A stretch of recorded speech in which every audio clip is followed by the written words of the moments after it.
یہاں رہ کر میں یہ بات بتاتا چلوں کہ مومن جب دنیا سے جاتا ہے تو اس کا کیسے زبردست استقبال ہوتا ہے۔ حضرت تمیم داری رضی اللہ عنہ کہتے ہیں کہ اللہ جل شانہ ملک الموت سے فرماتے ہیں کہ میرے فلاں ولی کے پاس جاؤ اور اس کی روح لے آؤ۔ میں نے خوشی اور غمی دونوں حالتوں میں اس کا امتحان لے لیا، وہ ایسا ہی نکلا جیسا کہ میں چاہتا تھا۔ اس کو لے آؤ تاکہ دنیا کی مشقتوں سے اس کو راحت مل جائے۔ ملک الموت 500 فرشتوں کی جماعت کے ساتھ اس کے پاس آتے ہیں۔ ان سب کے پاس جنت کے کفن ہوتے ہیں، ان کے ہاتھوں میں ریحان کے گلدستے ہوتے ہیں۔ ہر گلدستے میں 20 رنگ ہوتے ہیں، ہر رنگ میں نئی خوشبوئیں ہوتی ہیں، اور ایک سفید ریشمی رومال میں مہکتا ہوا مشک ہوتا ہے۔ ملک الموت اس کے سرہانے بیٹھتے ہیں اور فرشتے اس کو چاروں طرف سے گھیر لیتے ہیں، اس کے ہر عضو پہ اپنا ہاتھ رکھتے ہیں اور یہ مشک والا رومال اس کی تھوڑی کے نیچے رکھ دیتے ہیں اور جنت کا دروازہ اس کی نگاہ کے سامنے کھول دیتے ہیں۔ اس کے دل کو جنت کی نئی نئی چیزوں سے بہلایا جاتا ہے۔ جیسے بچہ جب روتا ہے تو گھر والے مختلف چیزوں سے اس کا دل بہلاتے ہیں، کبھی اس کی حوریں سامنے کر دی جاتی ہیں، کبھی وہاں کے پھل، کبھی عمدہ لباس، غرض مختلف چیزیں اس کے سامنے کی جاتی ہیں۔ اس کی حوریں یعنی بیویاں خوشی میں کودنے لگتی ہیں۔ یہ سارے مناظر دیکھ کر اس کی روح بدن میں پھڑکنے لگتی ہے، قفس عنصری سے نکلنے کے لیے بےتاب ہو جاتی ہے، جیسا کہ پنجرے میں پرندہ باہر نکلنے کے لیے پھڑکتا ہے۔ ملک الموت اس سے کہتا ہے، اے مبارک روح، چل ایسی بیریوں کی طرف جس میں کانٹا نہیں، اور ایسے سائے کی طرف جو نہایت گہرا وسیع ہے اور پانی بہہ رہے ہیں۔ اللہ جل شانہ ارشاد فرماتے ہیں قرآن کریم کے اندر، اللہ رب العزت نے اس کی منظر کشی کی ہے، فی سدر مخضود وطلح منضود وظل ممدود وماء مسکوب وفاكهة كثيرة لا مقطوعة ولا ممنوعة وفرش مرفوعة۔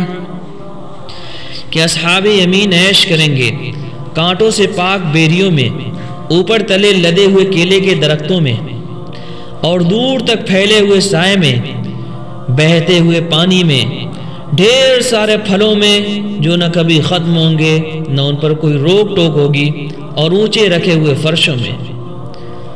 اور ملک الموت ایسے نرمی سے بات کرتے ہیں جیسے ماں اپنے بچے سے کرتی ہے، کیونکہ ان کو یہ بات معلوم ہوتی ہے کہ یہ روح اللہ کے یہاں مقرب ہے۔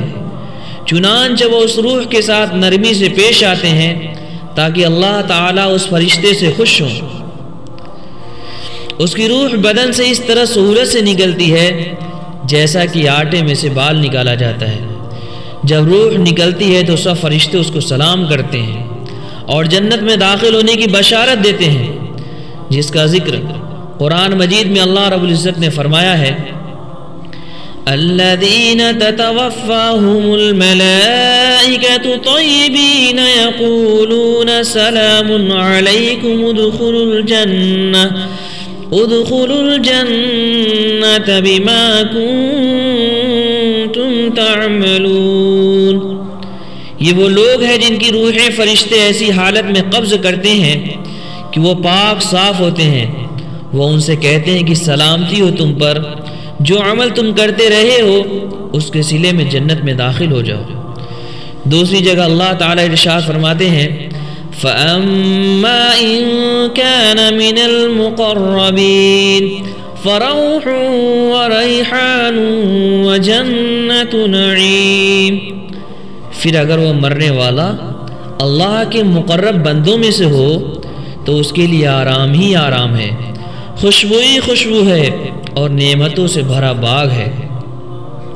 پس جس وقت روح بدن سے جدا ہوتی ہے تو وہ بدن سے کہتی ہے کہ اللہ تعالیٰ تجھ کو جزائے خیر دے، تو اللہ کی بندگی اور اطاعت میں پیش رہتا تھا، اس کی نافرمانی میں سست رہتا تھا، تجھے آج کا دن مبارک ہو، تو نے خود بھی عذاب سے نجات پائی اور مجھے بھی نجات دی۔ اور یہی بات جسم روح سے کہتا ہے، اس کی جدائی پر زمین کے وہ حصے روتے ہیں، وہ حصے روتے ہیں جن پر وہ اکثر عبادت کیا کرتا تھا۔ یعنی جب یہ دنیا سے مردہ جاتا ہے تو اس کی جدائی پر زمین کے وہ حصے روتے ہیں جن پر وہ اکثر عبادت کیا کرتا تھا۔ آسمان کے وہ دروازے روتے ہیں جن سے اس کے اعمال اوپر جایا کرتے تھے اور جن سے اس کا رزق اترا کرتا تھا۔ اس کے بعد وہ 500 فرشتے میت کے پاس جمع ہو جاتے ہیں، اور جب نہلانے والے اس کو کروٹ دیتے ہیں تو یہ فرشتے فوراً اس کو کروٹ دینے لگتے ہیں۔ اللہ اکبر۔ اور جب وہ کفن پہناتے ہیں تو اس سے پہلے وہ فوراً اپنا لایا ہوا کفن پہنا دیتے ہیں۔ جب وہ خوشبو ملتے ہیں تو فرشتے اس سے پہلے اپنی لائی ہوئی خوشبو مل دیتے ہیں۔ اس کے بعد وہ اس کے دروازے سے قبر تک دو طرفہ قطار در قطار کھڑے ہو جاتے ہیں، اس کے جنازے کی دعا اور استغفار کے ساتھ استقبال کرتے ہیں۔ یہ سارے مناظر شیطان دیکھ کر اس قدر زور سے روتا ہے کہ اس کی ہڈیاں ٹوٹنے لگتی ہیں اور اپنے لشکر سے کہتا ہے، بڑے افسوس سے کہتا ہے، تمہارا ستیہ ناس ہو جائے، یہ تم سے کس طرح چھوٹ گیا؟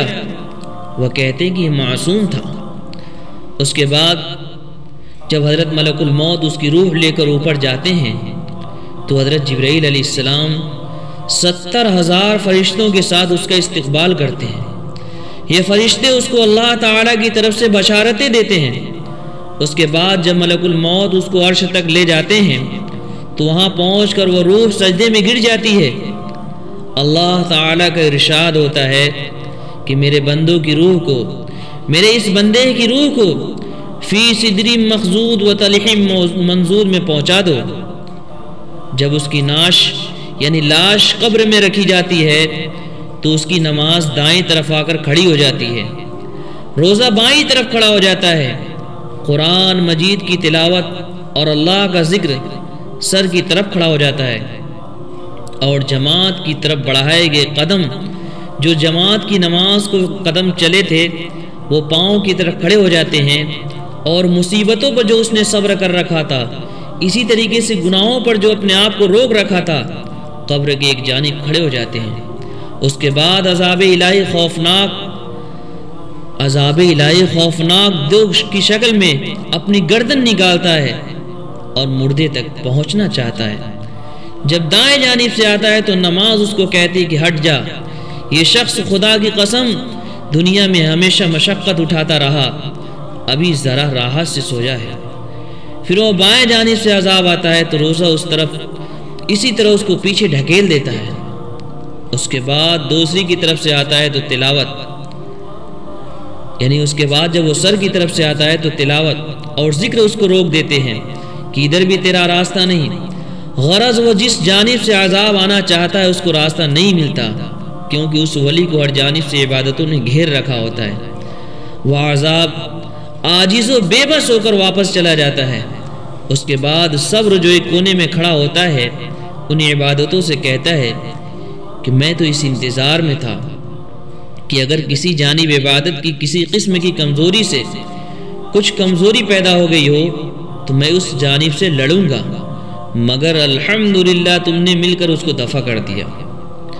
اب میں میزان اور ترازو کے وقت اس کے کام آؤں گا اور اس کی نیکیوں کے پلڑے کو بھاری کر دوں گا۔ اس کے بعد دو فرشتے جیسا کہ حدیث میں آتا ہے اس مردے کے پاس آتے ہیں جن کی آنکھیں بجلی کی طرح چمکتی ہیں اور آواز بادلوں کی زوردار گرج کی طرح ہوتی ہے۔ ان کے دانتوں کی جو کچلیاں ہوتی ہیں وہ گائے کے سینگوں کی طرح ہوتی ہیں۔ ان کے منہ سے سانس کے ساتھ آگ کی لپٹیں نکلتی ہیں۔ بال اتنے بڑے ہیں کہ پاؤں تک لٹکے ہوئے ہوتے ہیں۔ ان کے ایک موڑے سے دوسرے موڑے تک اتنا فاصلہ کہ کئی دن میں چل کر پورا ہو۔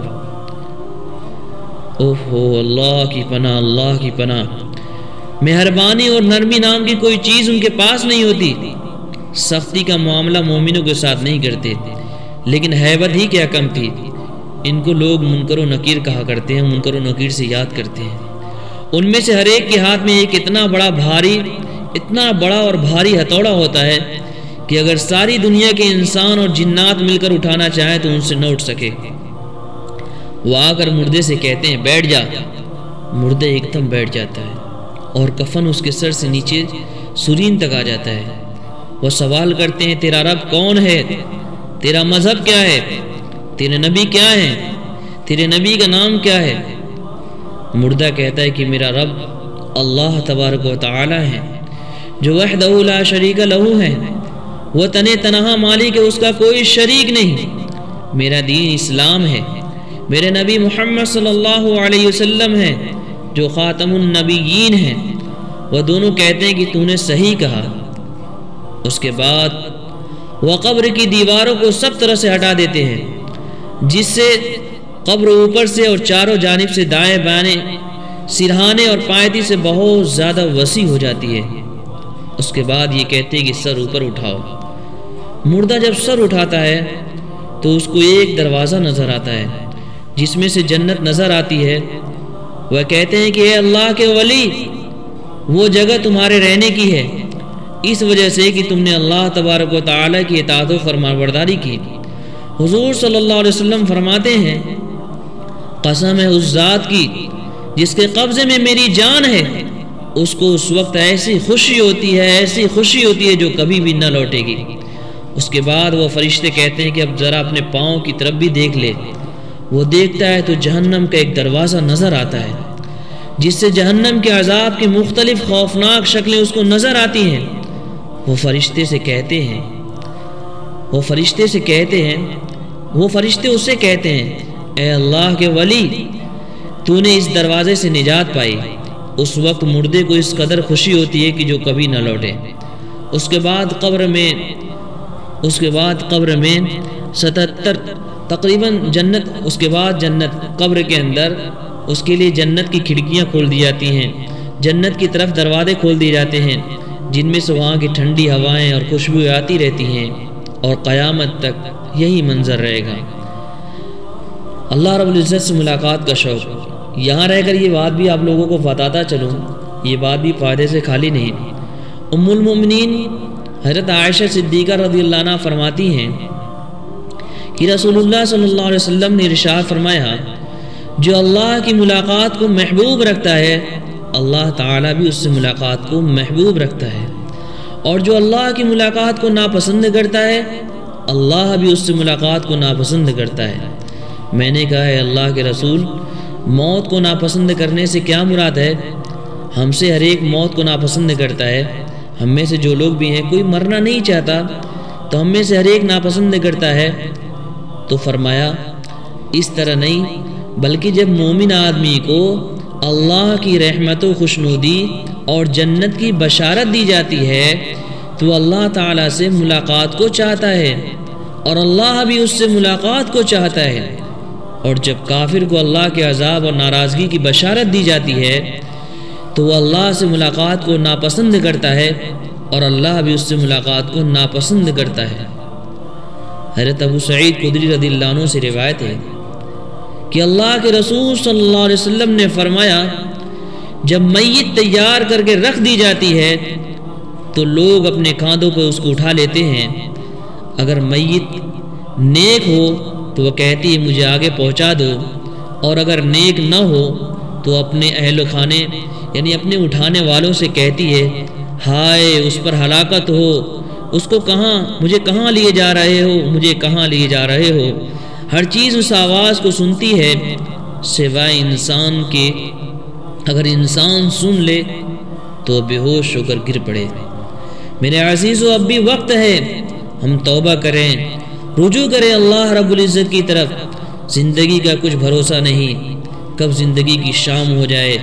کسی نے بات زبردست کہی ہے کہ ہم دنیا میں دنیا بنانے کے لیے نہیں آئے، ہم دنیا میں آخرت بنانے کے لیے آئے، ہم دنیا میں آخرت بنانے کے لیے آئے ہیں۔ اللہ تعالی ہمارا خاتمہ بھی خیر فرمائے اور ہمیں اپنے ولیوں میں شامل فرمائے۔ السلام علیکم ورحمۃ اللہ وبرکاتہ۔